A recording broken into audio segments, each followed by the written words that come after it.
First off, I'd like to extend my gratitude to all of you for coming tonight to talk about a number of different topics that are critically important, but often invisible. They're hidden for one reason or another. They're only brought to our attention in passing, in the context of a scandal here or there. But these all fit into a larger context that affect our lives every day in every way. And it's important, most important to remember, I think, that the story is not over. History is happening every day, and at no moment is this more clear than right now. I'll share with those of you who have not yet heard a bit of breaking news. In my country, the United States, the director of the FBI was just fired by the president, Donald Trump.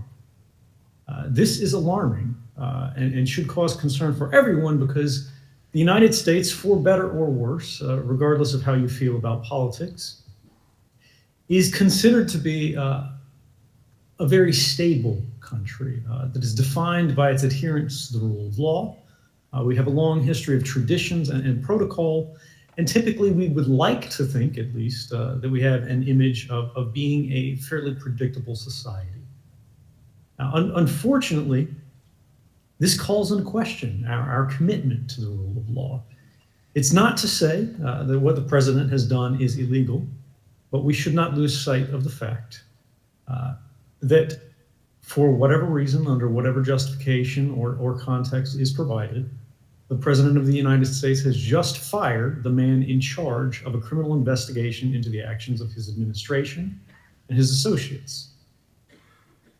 Now, when we think about what this means in the global context, it's that unfortunately this is not an isolated occurrence. We see a creeping disrespect for the public and their rights in many countries, including those that we would consider to be above and beyond this.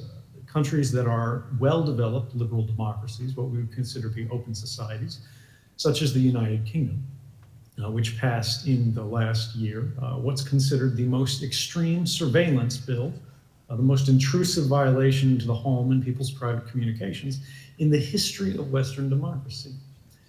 Now, these things that we see, and they happen in authoritarian states as well. Russia recently passed what was called the Yarovaya Pact. Russians call this the Big Brother law.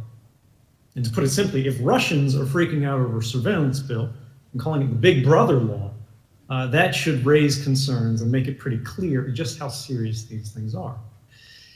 In aggregate, these movements are creating a kind of closure of the traditional commons of public debate, the area that defines the boundaries of our rights and what we can discuss openly and freely, the things that we can say without leaving records, things being monitored and recorded, saved, without regard to whether or not they violate the law or violate norms. So long as you're not doing anything wrong, so long as you're not harming anyone, it is presumed that we are left alone to our own business. In fact, the right to privacy, traditionally throughout history, has been called the right to be left alone.